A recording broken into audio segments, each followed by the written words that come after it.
Open thou my eyes, and I will consider the wondrous things of thy law. Psalm 119:18. Today we're going to do a cow eye dissection, and we are here today at this time about to open the bag that we have, and these came in this packaging, so we're going to empty that all out. There's some liquid in here, and get rid of that garbage. The first thing you realize is when you open it, it smells a little different. There's some preservative in here, and we'll talk about that a little bit later. So as you can see, there's a lot of extra tissue around this eye. This is the anterior of the eye, the front of the eye, also called anterior, and the posterior of the eye, the back of the eye. And so let's begin by removing a lot of this excess tissue around that surrounds the back of the eye, and we'll do that now. So we're using this scalpel, this sharp knife, to get rid of some of this excess tissue around the eye. So we're just scraping this off, and a lot of it is just periorbital. Peri meaning around, orbital meaning eye. So around the eye, periorbital fat and tissue. And so we're still doing that. It's tougher than you think. Some of this tissue and muscle that you're cutting through, right here is a muscle. It's a little darker, so you can see, and there's several muscles that are attached to the eye to help it move in different directions. And right now there's one of the muscles here. As I'm opening that up, I can scrape that away. It's just a darker tissue there. And so we're still plugging away at getting rid of some of this excess surrounding tissue here. And as we do that, look what we start to see. There's a little nerve in the back of the eye, and that's starting to be exposed, and that's the optic nerve.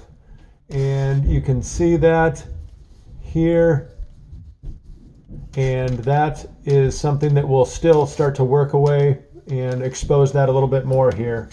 So we're still taking some of that tissue away here. It's trying to be tedious here to make sure we aren't cutting anything that we don't want to cut right now. And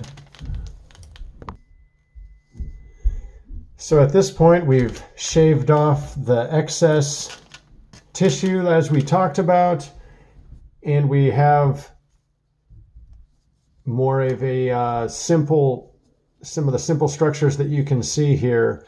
So again, we have the front part of the eye, the anterior, and then the posterior. And this is how the cow is seen and how we are seen from this end. And obviously then everything's transmitted to the brain, and the eye connects directly to the brain through this optic nerve.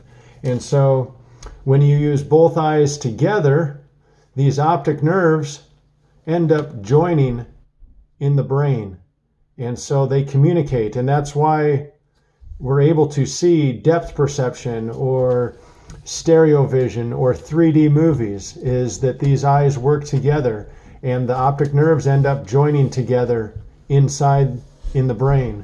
And so pretty amazing stuff. And it's also a good example of how perfectly God made us, and that this could not have evolved. It's so complex how the eye interprets and takes in light, and then how it's interpreted also in the brain as it travels through the optic nerve. So let's continue here. We're going to make an incision on the middle of the eye so that we can separate the front from the back, the anterior from the posterior. So I'm just going to make us an incision. And all of this is filled with fluid, as we'll see here in a second. It's fluid that allows it to hold its shape. And we have fluid in the back of the eye called aqueous humor or aqueous humor. And we have fluid in the front part of the eye. That's the aqueous humor, excuse me. And then we have the vitreous humor in the back of the eye. So vitreous in the back, and then we have aqueous in the front here. And that is what we'll now find out and what we'll look at when we cut this open. And sometimes, actually, to go back to, sometimes there'll be people that have high eye pressure. And so like you have high blood pressure, your eye also can have really high pressure. And so sometimes a surgeon will actually go in and they will make a little incision in the front to let a little droplet out of the front part of the eye. That humor up front is in the anterior is the aqueous humor. And so they'll let a little bit of that out by making an incision here in the front part of a person's eye. And then that causes the pressure to go down, because sometimes if you have really high pressure, you can have loss of vision as a result of that. So let's go ahead and make that incision here, right in the middle. And it's kind of tough. Some of this, this is a sharp knife, and it's tough to get through. So I'm going to make an incision here to get through there. And we're going to work our way around to be careful not to cut any of the important parts that we're going to look at. So we're just going to keep going around and around. So we're almost finished cutting through this. And what you can see here, hopefully, is this gel that leaked out here. And this gel is the vitreous humor. And it's clear. And if you ever noticed little specks floating in your vision as you look at the sky, or you look at a blank background, a white background, sometimes there'll be little floaters in this part of the eye, in this gel of the eye. And that's what we see as floaters. But it holds the retina, as you can see here. The back of the eye is called the retina. And all of this gel that we just took out here is in there, and it holds down the retina so that people's retinas don't detach. And so in a cow's eye, it's very similar to ours. We have the retina, and we can take that and lift it. And the retina has rods and cones. Those are the cells of the eyes that allow us to see. And it's got several different layers. Even in this thin layer, there's several different layers of the retina. And so we'll peel that back here.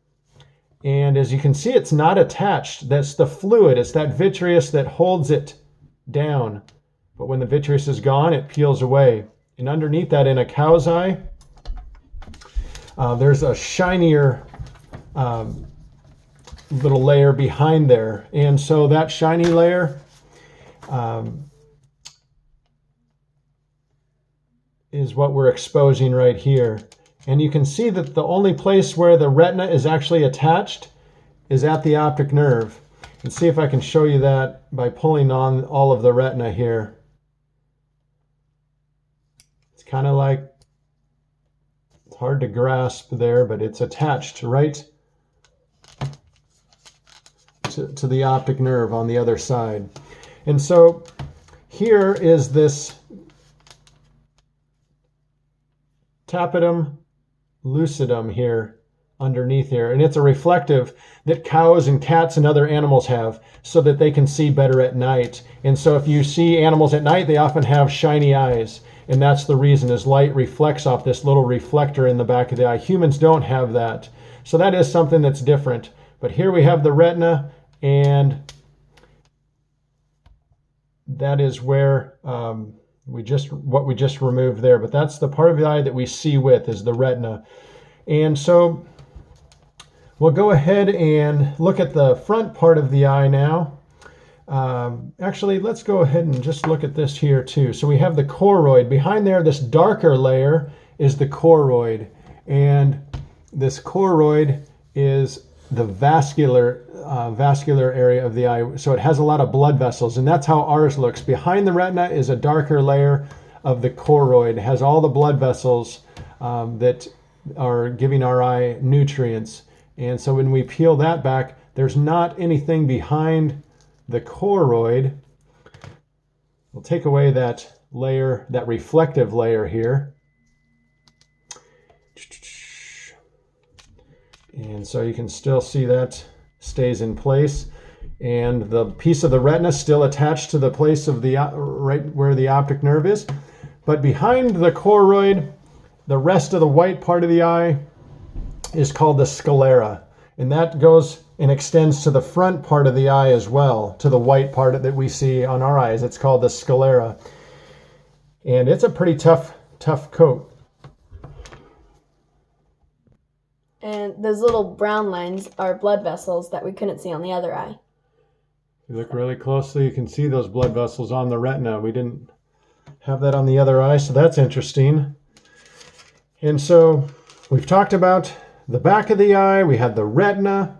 We had the vitreous that holds down the retina, all that gel. And we had behind the retina is the choroid and the sclera. Remember, the choroid is where all the blood vessels are. And now we'll talk about the front part of the eye. Still here in this half, we have it filled with gel. And I'm going to get rid of that. And that gel, again, is the vitreous. So we'll just kind of get rid of that gel here. Scraping that away. So now we're going to talk about the front part of the eye. Again, we have the white part of the eye is the sclera. And this dark part is called the cornea. And that's where a contact lens would sit. If we put a contact lens on a cow, or if we put a contact lens on our eye. And in fact, we have a contact lens here. So let's just open that up and see how that fits on this eye. So take out the contact. You can see the contact here. Let's see if we can get that to fit on this front part of the eye. So there we go. It's on the eye, but only on a portion of the eye. And that's how much bigger a cow's eye is. So you can see that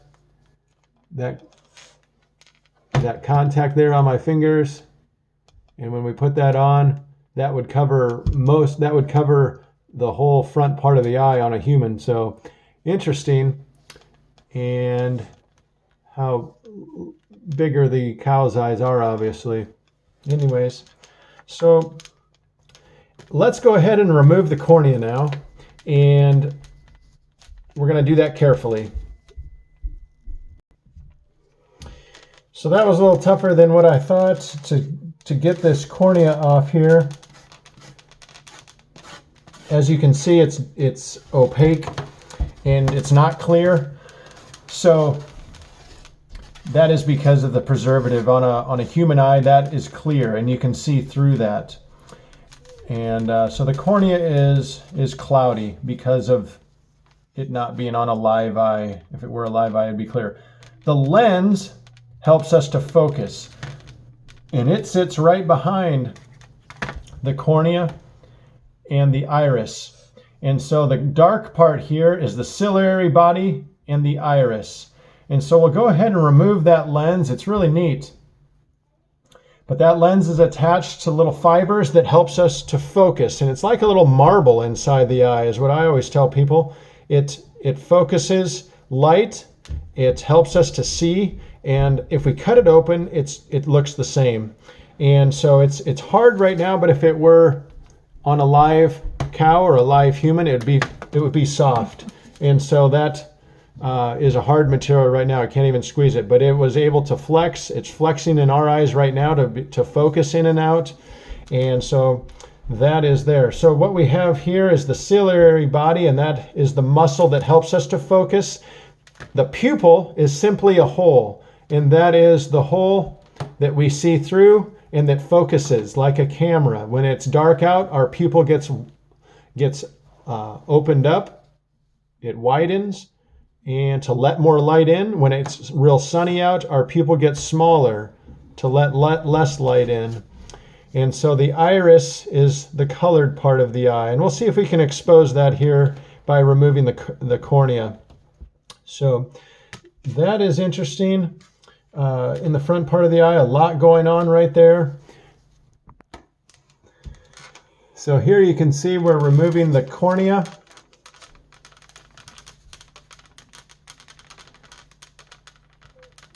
And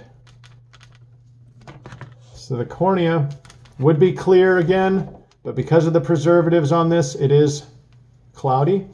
And that can be replaced on a human eye too. There's many times that people's corneas get damaged, and so they can take a cornea and replace that and do a corneal transplant. They actually sew it on there and put on a healthy one. Now, so behind the cornea, remember, is the iris, and that is in some people blue, some people brown, some hazel, and so that's that colored part of the eye right there. And again, the pupil is the hole that we see through, and when you see light comes in through the pupil and then goes to the retina, to the back of the eye, when it's together in the back of the eye, then transmits it to the brain through the optic nerve. So so we have a lot of different parts that work together to allow us to see. And the eye is ultimately a gift from God, and an amazing gift because of how it works. So amazing. I folded this inside out, the front part of the eye, and you can see maybe the striations of the muscle, the ciliary muscle that attaches to the lens. And that allows us to focus, but it's a little more riveted there. We fold that back. Again, we have the front of the eye there.